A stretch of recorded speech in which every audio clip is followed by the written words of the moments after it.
In a layered system, every tier has a job. The presentation tier handles what users see, the data tier handles storage, but neither of them should be making decisions about your business. That job belongs to the middle tier, the business or application layer, and understanding it is key to building systems that are consistent, maintainable, and scalable. Imagine you have a web app, a mobile app, and a public API, all talking to the same database. If there is no shared home for your business rules, each of those clients ends up coding the rules itself. The discount logic lives 3 times, the validation lives 3 times, and when the rules change, you chase down 3 separate code bases.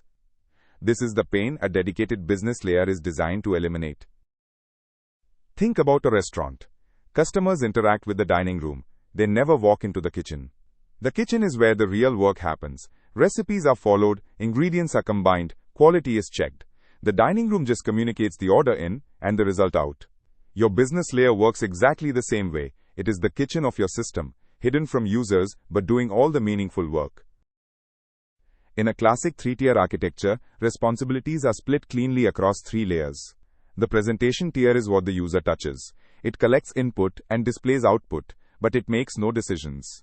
The data tier stores and retrieves information, but it does not know what that information means to the business. The business tier sits in the middle, and it is the only tier that understands both sides. It takes input from presentation, applies rules, and then decides what to ask the data tier for.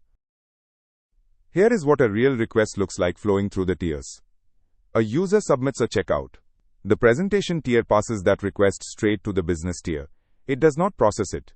The business tier then validates the data, applies discount rules, and orchestrates the workflow.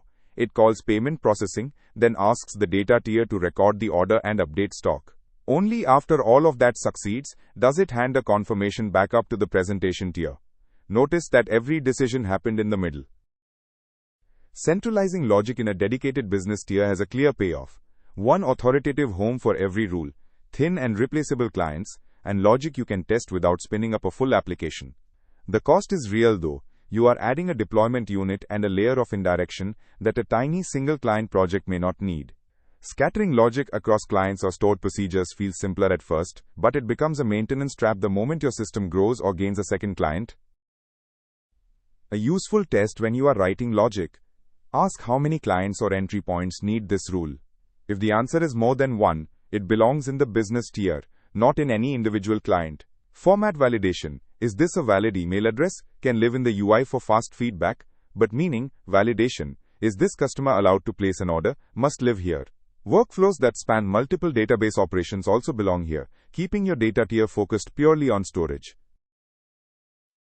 The business or application layer is the heart of a well-designed 3-tier system. It is the only tier that understands what your application is actually supposed to do. By concentrating rules and workflows there, you keep your clients thin, your database clean, and your system consistent across every entry point. When you feel the urge to put a business rule in a UI component or a stored procedure, that is the signal to bring it back to the middle tier where it belongs.